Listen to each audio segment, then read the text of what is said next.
ଦେଖିଲା ପରେ ଆମକୁ ବି ବହୁତ ଦୁଃଖ ହେଉଛି। ଦେଖନ୍ତୁ ଭାଇ, ଏଇ କିମ୍ଭୀର ଏଇ ନଦୀରେ କିମ୍ଭୀର ବୁଲୁଥିବା ସମୟରେ ଗୋଟେ ମହିଳା ଲୁଗା ସଫା କରିବାକୁ ଆସିଥିଲେ। ତ ସେଇ ମହିଳାକୁ ଟାଣି ଟାଣି ନେଇକି ଖାଇଛନ୍ତି। ଦେଖନ୍ତୁ ଭାଇ, କୁମ୍ଭୀରକୁ ଦେଖନ୍ତୁ, ସେଇ ମେଡ଼ିକାଲରେ ଅଛନ୍ତି। ଦେଖନ୍ତୁ ଭାଇ, ଦେଖନ୍ତୁ ଏଇ କିମ୍ଭୀର କେମିତି ଖାଉଛି, ଟାଣି ଟାଣିକି ନେଇକି ମହିଳାକୁ ଖାଉଛନ୍ତି।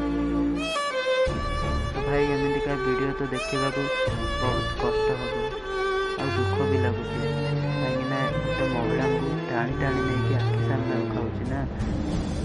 ତ ଦେଖନ୍ତୁ, ମାନେ କୁମ୍ଭୀରଟି ଏତେ ବଡ଼ ହେଇଛି ଯେ ଗୋଟେ ମଣିଷକୁ ବି ଖାଇଦେବ, ପୁରା ଗିଳିକି ଖାଇଦେବ। ଦେଖନ୍ତୁ ନା କେତେ ଲମ୍ବା, ତା ପାଟି ମାନେ ଏତେ ବଡ଼ ଯେ କୁହନି। ଦେଖନ୍ତୁ,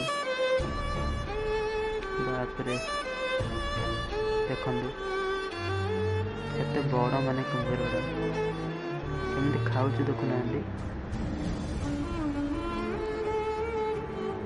ବହୁତ ଦୁଃଖ ଲାଗୁଛି ଦେଖିଲା ପରେ। ଆଖି ସାମ୍ନାରୁ ମାନେ ଦେଖନ୍ତୁ